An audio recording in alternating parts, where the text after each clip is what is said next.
welcome back, man, to the Golden Goose DFS show, man. I am your host, Chandler Blakely, aka Goose, here today bringing you another edition of my starter five for Draftkings and Fanduel, okay? But before we get into that, man, we know we gotta review the previous day's starting five, man. I got that pulled up for y'all right here, man. My best lineup with the starting five was in the $2 single entry last night, man. We came in 31st place, man. We put up 324, man. We should have took this one down. We should have won it, man. The winning lineup was like 345, 346 or something like that. We was like right in the 20-point range, man. And Zion, the big fella, man, laid a dud for us, all right? Man, that one hurt. That one hurt. But let's get into the review, man. All right. If you caught the starting five yesterday, man, you would have seen I went with Jalen Brunson, Seth Curry, Jimmy Butler, Zion Williamson, and Chris Boucher, man. How I came up with that, man. Let's talk about my two pay-up options, Jimmy Butler and Zion Williamson, man. Once Luka Doncic was ruled out yesterday, I really didn't like any of the pay-up options as far as Harden and Giannis went, man. I didn't think they was in ideal spots for them to hit their ceiling performances. So that being said, I wanted to come down a tier from those top guys into this 9K range with some guys that had pretty high projection and I thought had a chance to hit their upside, man.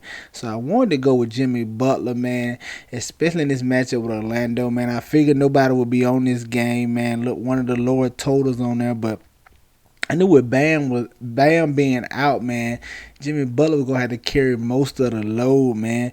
With no Bam, you know he gonna have more responsibilities. I figured he would be fresh coming off the All-Star break, man.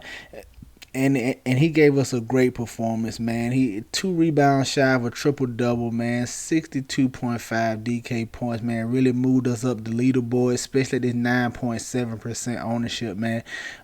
Jimmy Butler a lot like Vucevic, man. On large slates, man, you can almost always bank on Jimmy Butler and Vucevic going under-owned, man. So I knew Jimmy Butler would be coming in under-owned because I knew it was going to be a lot of, with all the value yesterday, I knew it was going to be a lot of stars and scrubs bills, so to get different from that, that's why I came down to Jimmy Butler and Zion as I wasn't as confident in the stars as the field was, man. So the Zion Williamson play, man, one of the highest totals on the slate, man.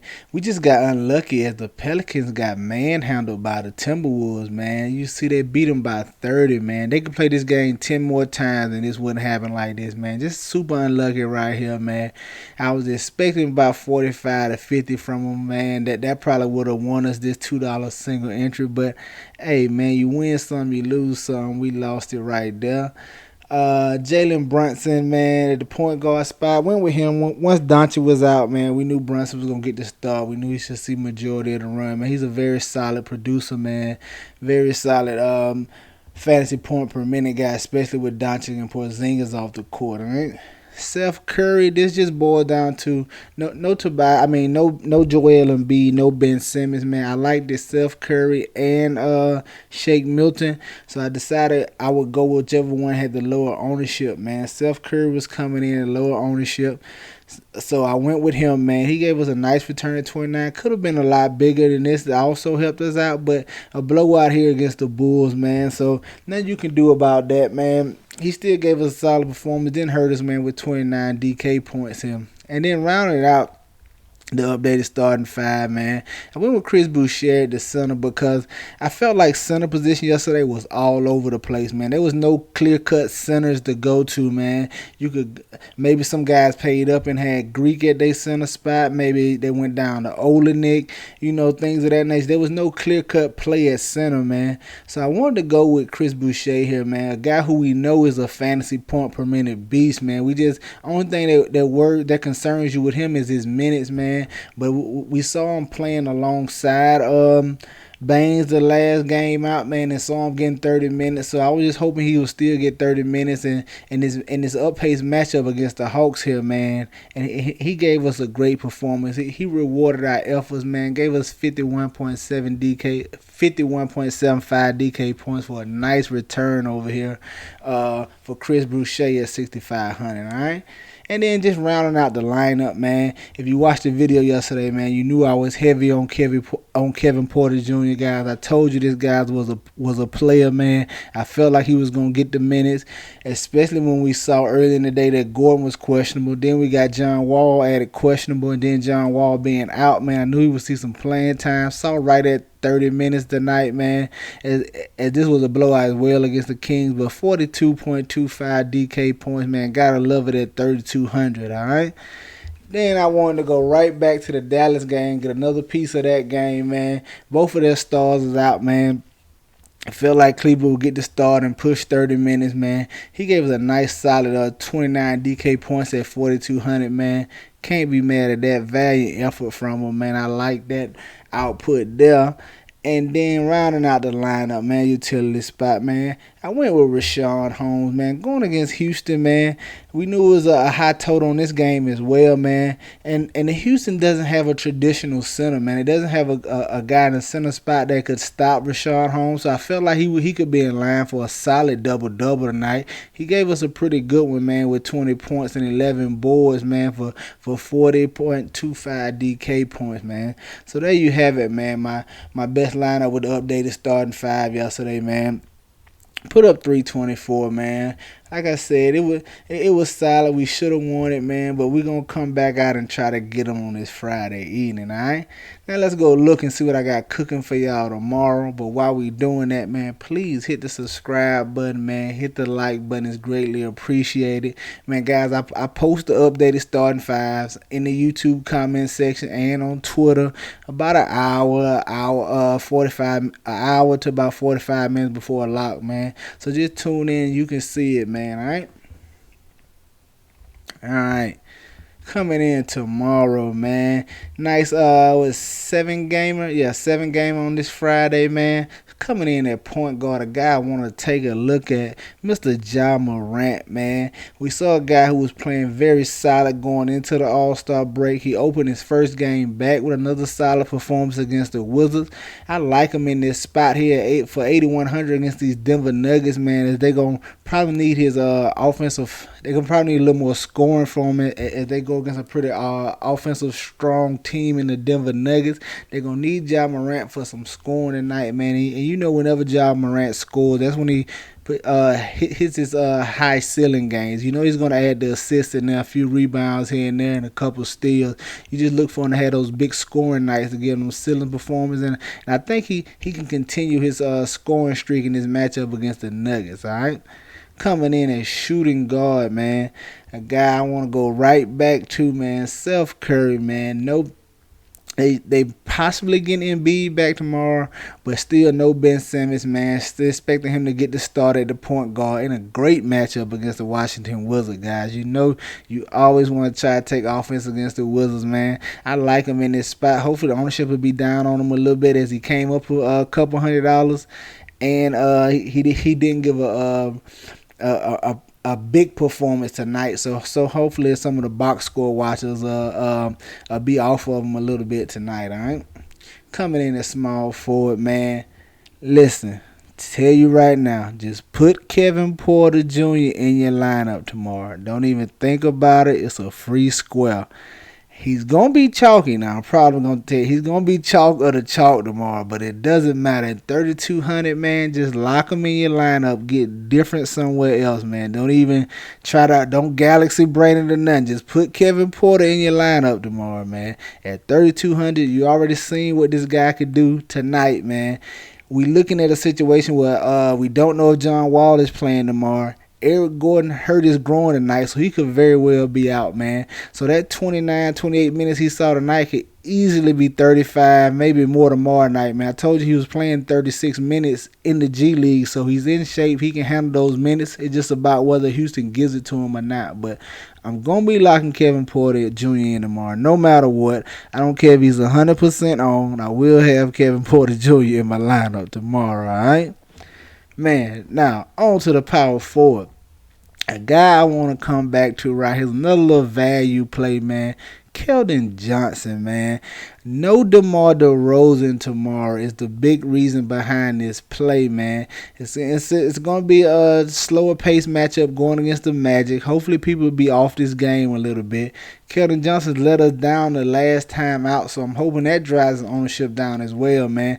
Last time out, he just got in foul trouble and he didn't play as many minutes, man. But with no DeMar DeRozan in his spot here against the Magic, he should see a few more shots, a little higher usage. Barring any foul trouble or blowout, anything of that nature, he should approach 30 minutes again. This is a great price tag on him at 4,800, man. We're talking about a guy who has 40 to 50 point upside, as he's shown a couple times during this season. Get you some Keldon Johnson tomorrow, man. Him and Kevin Porter probably my two favorite plays right now, just looking at tomorrow's slate, all right? And then rounding out at center, man, I want to go Rudy Gobert going against Houston. The same matchup I just took Rashawn Holmes in. I'm going right back to it, man. They do not have a traditional center or a big enough body to throw at Rudy Gobert, man. He should absolutely kill them on the boards, man. I'm looking for a big double-double from Rudy Gobert tomorrow. He might have about 15 to 20 boards, man. The only thing that gives me a little concern, slows me down a little bit, is maybe the potential for blowout here is, man, as Houston had just begun to obliterated all season. So that's my only concern. But outside of that, if they can keep it close enough into the fourth quarter, I'm expecting a big game from Rudy Gobert in this spot, all right? There you have it, man. My starting five on DraftKings tomorrow: Ja Morant, Seth Curry, Kevin Porter Jr., Keldon Johnson, and Rudy Gobert, man. Get you some exposure to these guys, man. Get them in your player pool. You know I'm going to have plenty of it, all right? Now let's go take a look at the FanDuel side, man. And if you're still here and you haven't hit the subscribe button, man, what you waiting on, man? Hit the thumbs up. It's greatly appreciated, man. All right? Coming in on FanDuel, man. At the top, a guy I want to look at, man, is Mike Conley, man. I like this 6,000 price tag over here on FanDuel in this matchup against Houston, man. Same thing. He should be right locked in at about 30 minutes, barring that they don't blow him out too soon, you know what I mean, and he has his minutes cut back. I'm hoping Houston can stay in the game for a little while. I like him at this 6K price tag, man. Should approach 30 minutes. Very solid production for Mike Conley. Love the matchup, all right? Coming in at shooting guard, man. Staying with Seth Curry. Slightly cheap over here on FanDuel, man. Taking the discount in this great matchup against the Wizards, all right? Coming in at small forward. FanDuel is on top of it, man. They already have him priced up at 4,900. He's a little higher, a lot higher over here, but I don't care, man. Kevin Porter Jr., I'm locking him in. Like I said, maybe no Eric Gordon. Don't know if it's going to be John Wall, man. It could be really be him and Oladipo's show tomorrow, man. I watched the whole game tonight. I like how he's already involved in the offense, ball handling, setting up plays, getting them into sets, man. I like that. I'm going to like him at this price tag, 4,900 over here on FanDuel, all right? Power forward, man. I want to come right back to Zion Williamson over here on FanDuel. Let me down tonight, man. We'll take it, but like him coming right back out at this 9K price tag in this matchup against the Cleveland Cavaliers, man. Cavs, maybe, I think Nancy's back, maybe getting Love back, but I'm not worried, man. Zion has just been a monster this year, man. Uptick in real-life production and fantasy production, man. I'm looking for a nice, solid, hopefully double-double out of Zion in this spot right here tomorrow, man. He's going to have to do it more scoring. Now, the 10 boards might be tough with Allen down there, especially with Nance and maybe Love coming back. So the rebounds be my only concern, but I have no problem with his scoring in this matchup right here, all right? And then coming in at center, man, staying with the big man, Rudy Gobert, man. 8K over here, man, going against Houston. Like I said, I'm expecting him to dominate, expecting about 15 to 20 boards, man. Hopefully he can throw us about 3 or 4 blocks in there. It's guys like Oladipo and Tate for the Rockets like to get to the rim and try to finish at the cup, man. Hopefully we can get to see some of that stifle tower out of him and pick up 3 or 4 blocks so he can really hit that ceiling game for us, all right? But there you have it, man. My starting 5 on FanDuel tomorrow. Mike Conley, Seth Curry, Kevin Porter Jr., Zion Williamson, and Rudy Gobert, man. Get you some exposure to these guys. Get them in your player pool. I'm going to have plenty of them in mind, man. This has been the Golden Goose DFS show, man. Y'all know the motto. Chances make champions. Y'all green up tonight. I'll see y'all tomorrow, all right? Let's go.